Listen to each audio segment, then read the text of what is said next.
올해 1분기부터 국내 은행들은 대출금리 산정 근거와 세부 내역을 고객에게 의무적으로 공개해야 합니다. 금융위원회는 은행권 대출금리가 보다 합리적이고 투명하게 산정될 수 있도록 대출금리 산정과 관련한 개선 방안을 마련했는데요.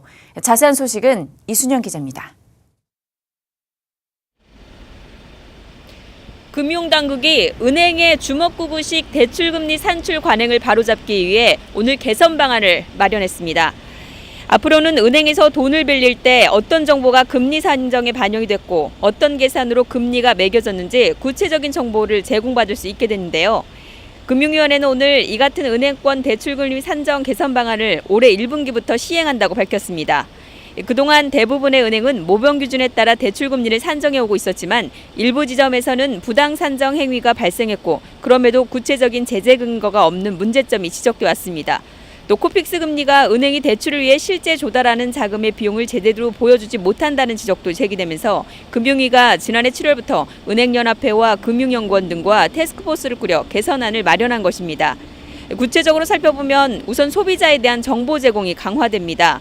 현재까지는 은행에서 대출받을 경우 소비자가 은행으로부터 대출 약정서나 추가 약정서, 상품 설명서 등을 작성하고 제공받고 있어 소비자 입장에서는 기존 서류만으로 대출금리 산정이 제대로 반영됐는지 알기 어려웠던 문제점들이 있었는데요.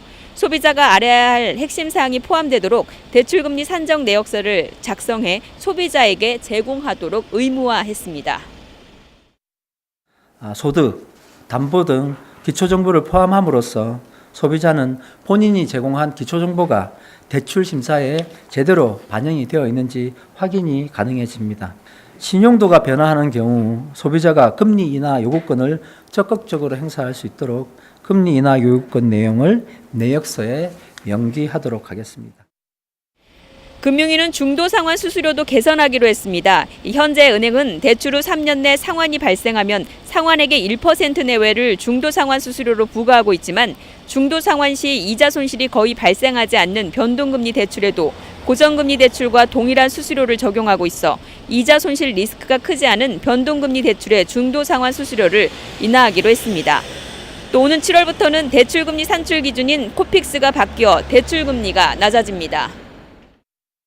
결제성 자금 뿐만 아니고 기타 예수 차입 부채를 포함해서 새로운 잔액 기준 코픽스를 신규 도입하고자 합니다. 저희들이 조사를 해보면 결제성 자금의 경우에는 전체 대출 재원의 약 18.6% 비중으로 활용이 되고 있었고 기타 예수 차입 부채는 전체 대출 재원의 약 15.2% 비중으로 활용되어 있기 때문에 이 두 가지 자금을 포함해서 기준금리를 산정하는 것으로 제도를 개선하고자 합니다.